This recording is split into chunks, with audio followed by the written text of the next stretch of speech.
બાલબોધ ગ્રંથ પ્રારંભ કરતા થોડીક તો રચનાનો તમને ખ્યાલ આપી દઉં. 19.5 શ્લોકમાં આ બાલબોધ ગ્રંથ કહેવાય છે કે 1550 વિક્રમ સંવત પુષ્કરમાં મહાપ્રભુજી આ ગ્રંથ રચ્યો. પુષ્કરમાં પણ મહાપ્રભુજીના બેઠકજી છે અને કહેવાય છે કે બ્રહ્માજીનું આ પૃથ્વી પરનું એકમાત્ર મંદિર એ પુષ્કરમાં છે. અને એમ માન્યતા છે કે પૃથ્વીના સૃષ્ટિનું સર્જન, આનું સર્જન સૃષ્ટિનું ભગવાનના નાભી કમલમાંથી પ્રગટ થઈ બ્રહ્માજીએ અહીંયાથી કર્યું. એટલે કે આ બ્રહ્માંડની નાભી છે પુષ્કર, એ રીતે એનો પરિચય આપવામાં આવતો છે. અને બ્રહ્માજીનું ત્યાં એકમાત્ર મંદિર મહાપ્રભુજીના બેઠકજી છે. મહાપ્રભુજી ત્યાં પધાર્યા છે ને ત્યાં આ બાલબોધ ગ્રંથની રચના મહાપ્રભુજીએ કરી. અને આ ગ્રંથ સર્વપ્રથમ ભણાવ્યો નારાયણદાસ કાયસ્થ. જો થોડુંક પરિચય નારાયણદાસજીનો અને આ બાલબોધ ગ્રંથને એમને ભણાવવાનો લઈ લઈએ તો નારાયણદાસ અંબાલામાં હકેમને ત્યાં એમના પિતા કાર્ય કરતા. એના દીકરા એવી ખોટી લત લાગી ગઈ એમને નારાયણદાસજીને કે જુગાર રમતા, જુઓ રમતા થઈ ગયા. ઘણું પિતાએ સમજાવ્યું પણ કેમે કરીને સમજે નહીં, માને નહીં. અને એવી લત લાગી કે છૂટે નહીં જુગાર. એક વાર રમતા રમતા જે કાંઈ હતું એ બધું લગાવ્યું. 1000 રૂપિયા એ સમયના લગાવી દીધા અને હારી ગયા. હારી ગયા ને ડર લાગ્યો કે હવે જો ઘરમાં પિતાને ખબર પડશે તો ખૂબ નારાજ થશે અને મારે દંડ ભોગવવો પડશે. એટલે ઘરથી ભાગી ગયા ને ક્યાંક દક્ષિણમાં ગયા, વિદ્યાભ્યાસ કર્યો. અને વિદ્યાભ્યાસ કર્યો ને થોડી વિદ્યા આવી તેમ થયું કે કમાવા માટેનું કોઈ સાધન મળે તો એક ગામમાં નિવાસ કર્યો. બજાર હતું ને ત્યાં એક ઓરડો રાખી બાળકોને ભણાવવા લાગ્યા, વિદ્યાભ્યાસ કરાવે. પરિભ્રમણ કરતા કરતા એકવાર મહાપ્રભુજી એક ગામની બહાર પધાર્યા અને નગરની બહાર એક સરોવર હતું ને ત્યાં મહાપ્રભુજીએ મુકામ કર્યો. અને પ્રભુની સામગ્રી લેવા માટે કૃષ્ણદાસ મેઘનને મોકલ્યા. અને કૃષ્ણદાસ મેઘન સામગ્રી લેવા માટે બજારમાં ફરી રહ્યા છે અને એમની દ્રષ્ટિ પડી આ નારાયણદાસ. બાળકોને ભણાવે છે પણ એટલો બધો ક્રોધ કરે છે, એટલો બધો ક્રોધ કરીને ભણાવે છે. એટલે કૃષ્ણદાસ મેઘન આવ્યા, કહ્યું નારાયણદાસ આવ્યા નિકટ. કહેવા લાગ્યા કે આવો ક્રોધ કરીને તમે બાળકોને ભણાવો છો એટલે મને એમ લાગે છે કે તમારે સ્વભાવને અનુકૂળ આ કાર્ય નથી. કારણ કે આટલો બધો ક્રોધ અને બાળકોની સાથે આવા સ્વભાવ જોડે રહેવું ઠીક નથી. તમારું કંઈક અહિત થઈ જશે. એટલે આ તો એટલા ક્રોધી. અરે તમારે શું છે, આ મારે જે કામ કરવું હોય કરવું, તમે કોણ કહેનારા મને? જેમ તેમ કૃષ્ણદાસ મેઘનને કહેવા લાગ્યા. એટલે કૃષ્ણદાસ મેઘનને થયું કે આપણે પરિચય કરાવવો જોઈએ. એટલે કૃષ્ણદાસ મેઘને એટલું કહ્યું કે અંબાલાને ભૂલી ગયા નારાયણદાસ? ત્યાં જુગાર રમતા અને હારીને ભાગીને આવ્યા એ બધું ભૂલાઈ ગયું છે? ચોંકી ગયા. અરે આમને મારો ભૂતકાળ ક્યાંથી ખબર પડે? નિશ્ચિત આ કોઈ ભગવતી લાગે છે. અને પાછા ભણાવવામાં લાગી ગયા. અને કૃષ્ણદાસ મેઘન તો સામગ્રી લઈ અને ચાલ્યા મહાપ્રભુજીની સેવામાં. અને અહીંયા કોઈ બાળકે કંઈક ભૂલ કરી હશે ને એટલો બધો ક્રોધ એમને કર્યો કે એવી લાકડી એના માથા પર મારી કે લોહીની ધારા વહેવા લાગીને ચક્કર ખાઈને મૂર્છિત થઈને બાળક પડ્યું. અને હવે ગભરાય ક્યાંક આ બાળક મરી ન જાય, અને જો આ મરી જશે તો મૃત્યુદંડ મને આવશે. શું કરું, કેમ કરીને બચું?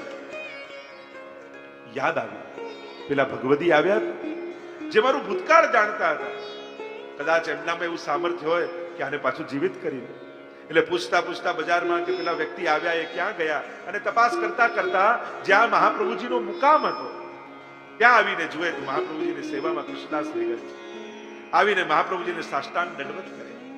કૃષ્ણદાસ મેઘને કહ્યું કે વંદન કરવા હોય તો અહીંયા કરો. મહાપ્રભુજીને વંદન કર્યા ને વાત કરી, આમ થઈ ગયું છે ને આ રીતે બાળક મૂર્છિત થઈને પડ્યું છે.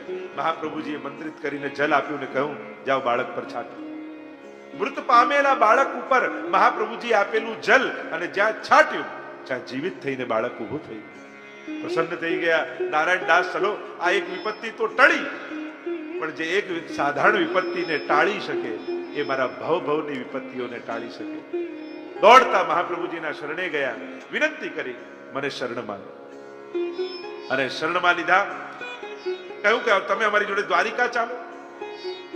દ્વારિકા આવ્યા અને મહાપ્રભુજીએ કહ્યું કે હવે તમે પાછા અંબાલા જાઓ તમારા ઘરે. અરે મારા પિતા નારાજ થશે, મને નહીં સ્વીકાર કરે. મહાપ્રભુજી કહે, અમે આશીર્વાદ આપીએ છીએ, તમારા પિતા ચોક્કસ તમારો સ્વીકાર કરશે. વિનંતી કરી, જયરાજ હું આટલો સમય આપની સાથે રહ્યો પણ હજી અંતઃકરણના દોષો ગયા નથી, હજી પ્રભુમાં દ્રઢતા હજી આવી નથી, અનન્ય અનુરાગ પ્રગટ થયો ને. આપ કોઈ કૃપા કરો તો પ્રભુમાં દ્રઢતા પ્રગટ થાય. મહાપ્રભુજી ચરણામૃત આપ્યું અને સૌથી પહેલા બાલબોધ ગ્રંથ આ નારાયણદાસજીને ભણાવ્યો. નારાયણદાસજીને ભણાવ્યો, અજ્ઞાન દૂર થયું, શાસ્ત્રોના જ્ઞાન થયા, અંતઃકરણ વિશુદ્ધ થયું. કહ્યું કે આપ આજ્ઞા કરો તો ભગવત સેવા કરો. મહાપ્રભુજીએ કહ્યું કે તારાથી ભગવત સેવા નહીં થાય. મહાપ્રભુજી અષ્ટાક્ષર અને પંચાક્ષર બે મંત્ર એમને લખી નાખ્યા અને કહ્યું કે તું હસ્તાક્ષરની સેવા કરજે અને પ્રભુમાં શરણાગતિનો ભાવ રાખીને રહેજે, ઠાકોરજી તારા પર કૃપા કરશે.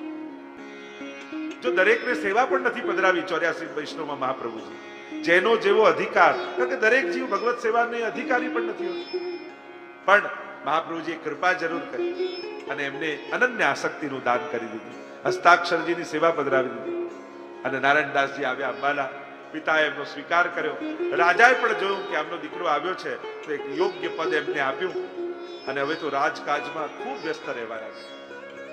બાલબોધ ગ્રંથનો નિત્ય પાઠ કરે, મહાપ્રભુજીના હસ્તાક્ષરજીની સેવા કરે અને મહાપ્રભુજીના ચરણોમાં એમનું ચિત્ત ચોંટી રહેતું, અખંડ ભગવત ચિંતનમાં રહેતું. પણ રાજકાજમાં એટલા બધા વ્યસ્ત રહેતા, એમના મનમાં મનોરથ એ થાય કે સમય મળે તો ગોકુલ જાઉં મહાપ્રભુજીના દર્શન કરવાના. મહાપ્રભુજી ગોકુલ બિરાજે છે પણ એટલા બધા વ્યસ્ત રહે કે એમને સમય જ ન મળે. એટલે એમણે યુક્તિ કરી, એક છોકરાને કામ પર રાખ્યો, થોડો પગાર આપ્યો અને એનું કામ શું, 2 ઘડી થાય એટલે આવે નારાયણદાસ પાસે અને બોલે, ભૈયાજી आचार्य जी के दर्शन को गोकुल कब चलोगे? અને જ્યાં આટલું બોલે એટલે એમનું મન મહાપ્રભુજીના ચરણોમાં જતું રહે, મૂર્છિત થઈને પડી જાય અને સાક્ષાત મહાપ્રભુજીના માનસીમાં દર્શન થવાના. ફરી થોડું ભાન આવે, રાજકાજમાં લાગે એટલે 2 ઘડી થાય એટલે પેલો છોકરો કહે, ભૈયાજી ગોકુલ કબ ચલોગે? અને આટલું યાદ અપાવે ને મનથી પાછા ગોકુલ પહોંચી જાય, ચિત્ત ઠાકોરજીમાં મહાપ્રભુજીમાં લાગી જાય. અને એ રીતે સંસારમાં રહેતા રહેતા ભગવત કાર્ય કરતા કરતા પણ એમનું મન સદા મહાપ્રભુજીમાં રહે. તો આવી કૃપા મહાપ્રભુજી બાલબોધ ગ્રંથ ભણાવી અને નારાયણદાસ ઉપર કરી. બાલબોધ ઉપર 3 આચાર્યોની ટીકા પ્રાપ્ય છે. ટીકા એટલે વ્યાખ્યા, એના અર્થો. દેવકીનંદનજીની પ્રકાશ ટીકા, પુરુષોત્તમજીની વિવૃત્તિ અને દ્વારકેશજીની ટીકા. 3 આચાર્યોની ટીકા પ્રાપ્ત. આપણે તો સાર રૂપે જોઈશું. ટીકાનો તો અનેક અર્થો આચાર્યોએ કર્યા છે, એટલે સાર રૂપે આ ગ્રંથોના દર્શન આપણે કરીશું. ગહન ગ્રંથો છે. નત્વા હરિમ સદાનંદમ, આચાર્યો ટીકામાં સમજાવે, જો 2 સ્વરૂપને નમન કર્યા, એક હરિ અને સદાનંદ. હરિ શું કરે? દુઃખને હરે. અને સદાનંદ કૃષ્ણ પરમાત્મા એ આનંદનું દાન કરે. મહાપ્રભુજીએ 2 પ્રકારના પુરુષાર્થ બતાવ્યા છે. એમ કહ્યું, દુઃખા ભાવમ સુખમ ચેતી પુરુષાર્થ દ્વયમ મતઃ. 2 વસ્તુ છે, એક દુઃખનો અભાવ અને બીજો સુખનો અનુભવ. જે 4 પુરુષાર્થો છે ને, ધર્મ, અર્થ, કામ અને મોક્ષ, એ 4 પુરુષાર્થોને 2 માં ડિવાઈડ કરવા હોય તો 2 પુરુષાર્થ એ દુઃખના અભાવ માટે છે અને 2 પુરુષાર્થ સુખના અનુભવ માટે છે. તો દુઃખની નિવૃત્તિ શેનાથી થાય? ધર્મથી અને મોક્ષથી. અને સુખનો અનુભવ શેનાથી થાય?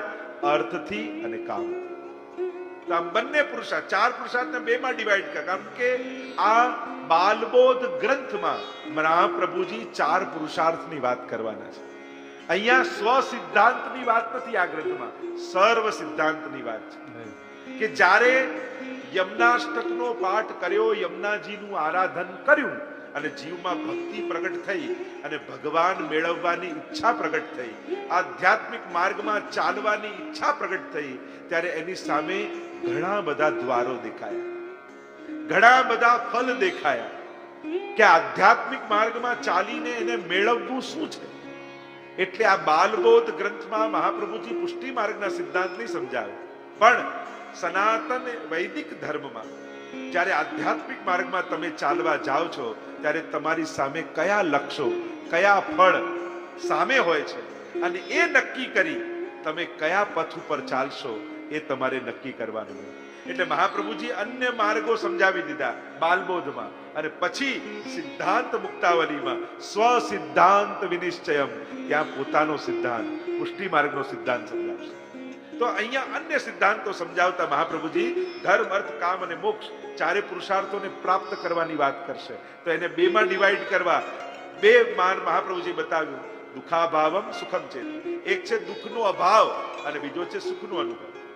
આ બંનેથી સુખનો, જેમ તમને બહુ ભૂખ લાગી હોય, 7 દિવસથી ભૂખ્યા હો અને કોઈ બાજરાનો સૂકો રોટલો તમને આપે અને 7 દિવસથી ભૂખ્યા એટલે ખાવા લાગે, અને ખાવા લાગ્યા કારણ કે ભૂખ આટલી બધી લાગી છે.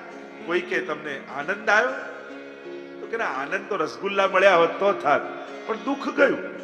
ભૂખ ગઈ પણ આનંદ તો ત્યારે આવે જ્યારે રસગુલ્લા મળે. સૂકા રોટલાથી દુઃખ ગયું પણ સુખનો અનુભવ નથી થયો. એમ જ સંસારમાં ઘણા કાર્યો એવા છે.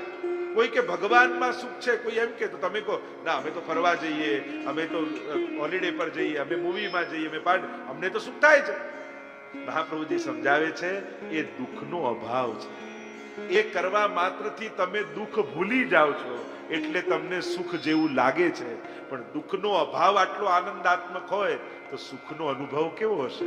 તો સૂકો રોટલો એ આ બધી સંસારની મજા છે, અને સુખ રસગુલ્લા એ તો સાક્ષાત નંદ નંદનની પ્રાપ્તિ છે.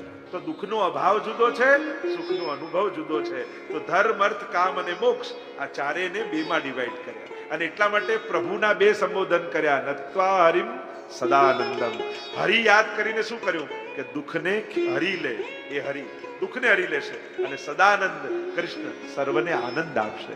તો એને કઈ સર્વ સિદ્ધાંત સંગ્રહમ, આ જેટલા સર્વ સનાતન ધર્મ સિદ્ધાંતો છે એનો સંગ્રહ તમને કહું છું. બાલ પ્રબોધનાર્થાય, જો આનું નામ શું છે? બાલબોધ. જે વયમાં બાળક હોય એ જ બાળક નથી, જે સમજણમાં બાળક હોય એ પણ બાળક છે, એમ શાસ્ત્ર કહે. અને બાળક કોને કહેવાય? જેને પોતાના હિત અને અહિતનું ભાન ન હોય એને બાળક કહેવાય.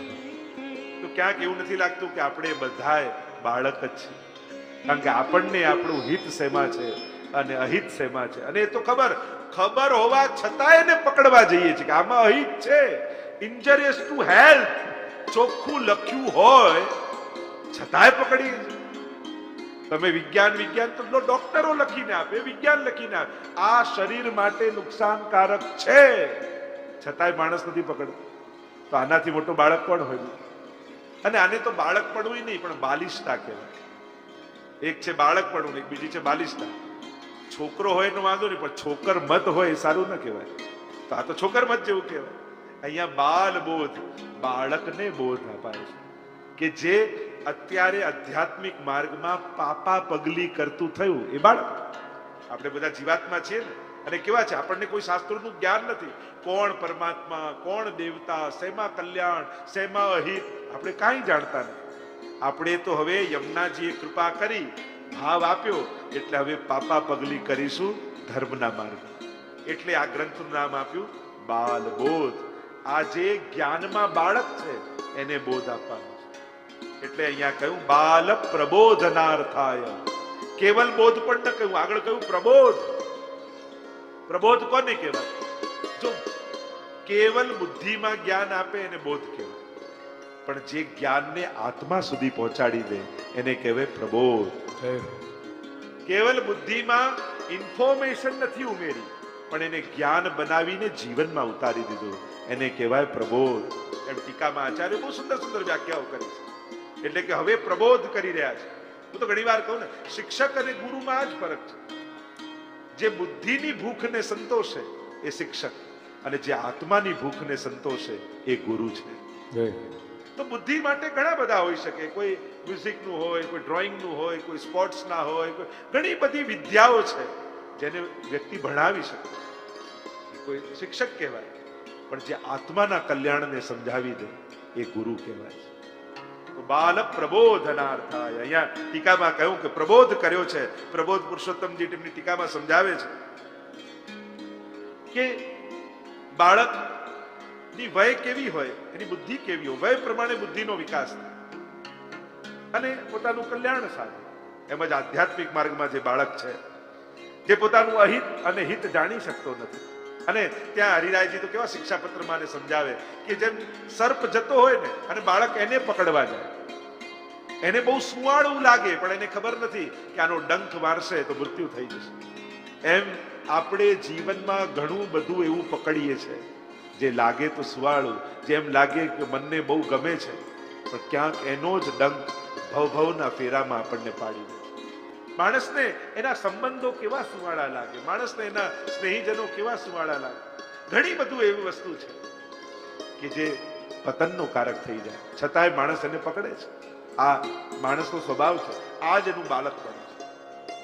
તો બાળક પ્રબોધનાર્થાય વદામી સુવિનિશ્ચિતમ, હું કહું છું સુવિનિશ્ચિતમ, નિશ્ચય કરીને તો ખરા, પણ સુવિનિશ્ચિતમ કહીને કહ્યું શું ઉપસર્ગ લગાડ્યો કે આ બધા શાસ્ત્રોના ચર્ચા કર્યા પછી, જાણ્યા પછી, આ બધાનો સાર કાઢી હું નિશ્ચયપૂર્વક તમને કહી દઉં. કારણ કે આ બધા શાસ્ત્રોનું અધ્યયન કરીને, કારણ કે આ બધા અધ્યયન, જો ઘણીવાર આપણે બધા શાસ્ત્રોનો સાર નથી કાઢી શકતા, પણ ગુરુ શું કરે, દરેક શાસ્ત્રોનું સાર કાઢી અને આપણને કે હવે તું આ કર. મહાપ્રભુજીએ શું કર્યું, અષ્ટાક્ષર આપણને આપ્યો, બધા શાસ્ત્રોનો સાર કાઢી અને અષ્ટાક્ષર મંત્ર આપ્યો.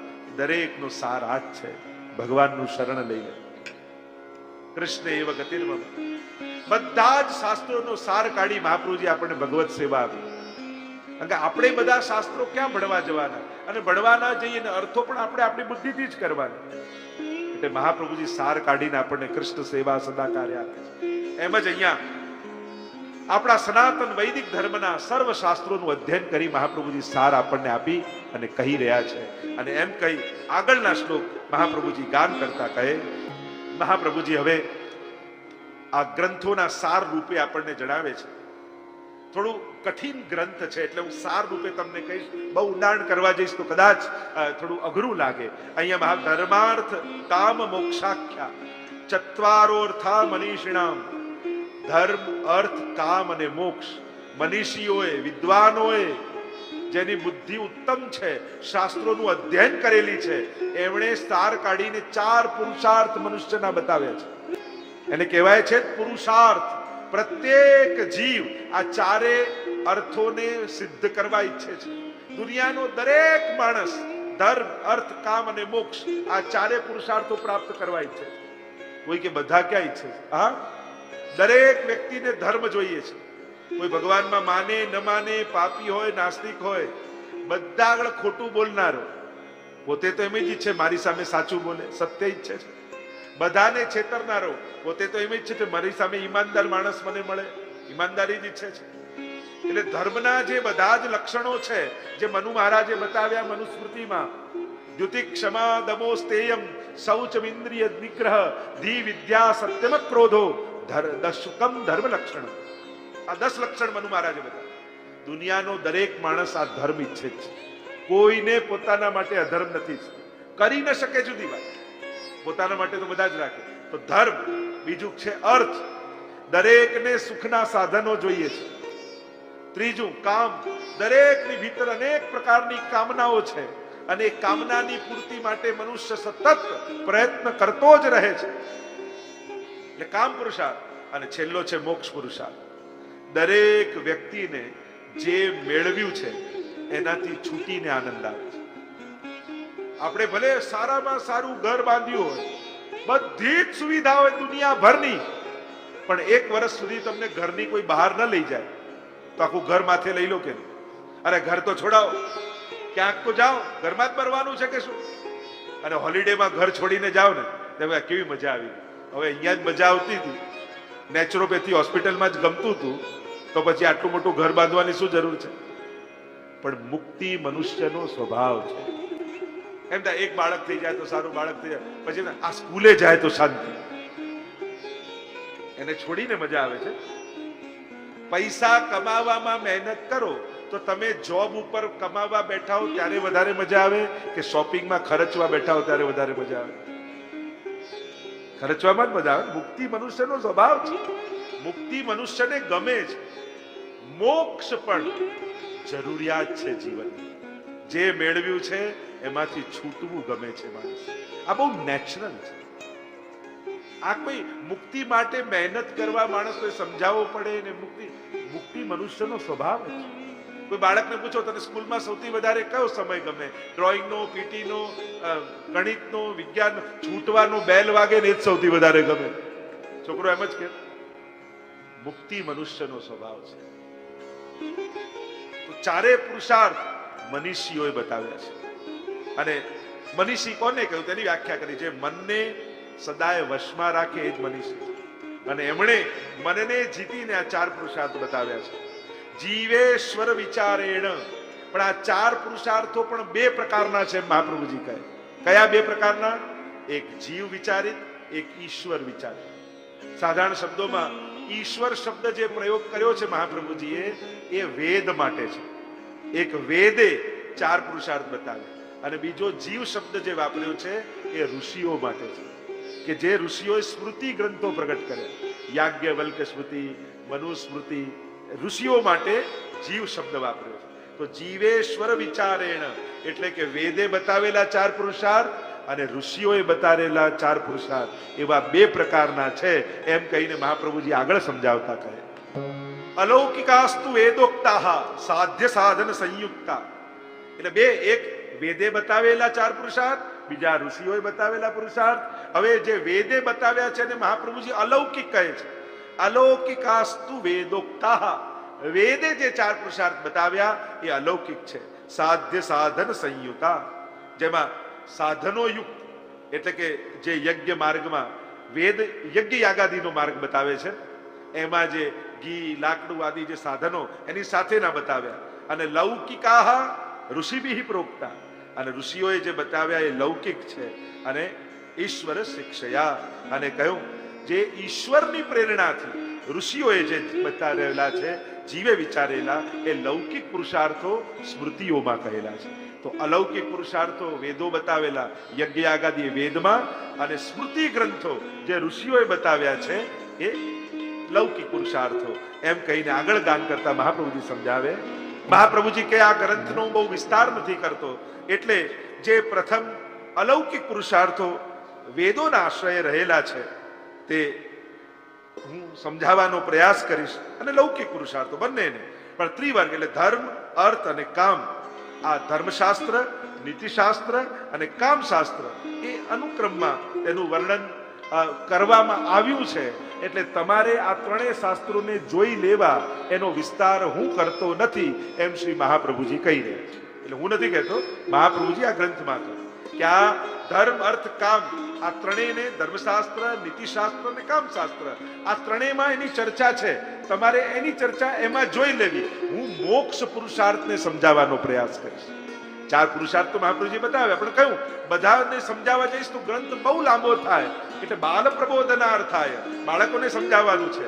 એટલે ધર્મશાસ્ત્રને ધર્મશાસ્ત્ર ધર્મ ઓળખી લેવો, નીતિશાસ્ત્ર દ્વારા અર્થને ઓળખી લેવો અને કામશાસ્ત્ર દ્વારા કામને ઓળખી લેવો. એ તમારું હોમવર્ક એમ મહાપ્રભુજી કહે છે. પણ હું મોક્ષ પુરુષાર્થને વિસ્તારથી સમજાવવાનો પ્રયાસ કરીશ.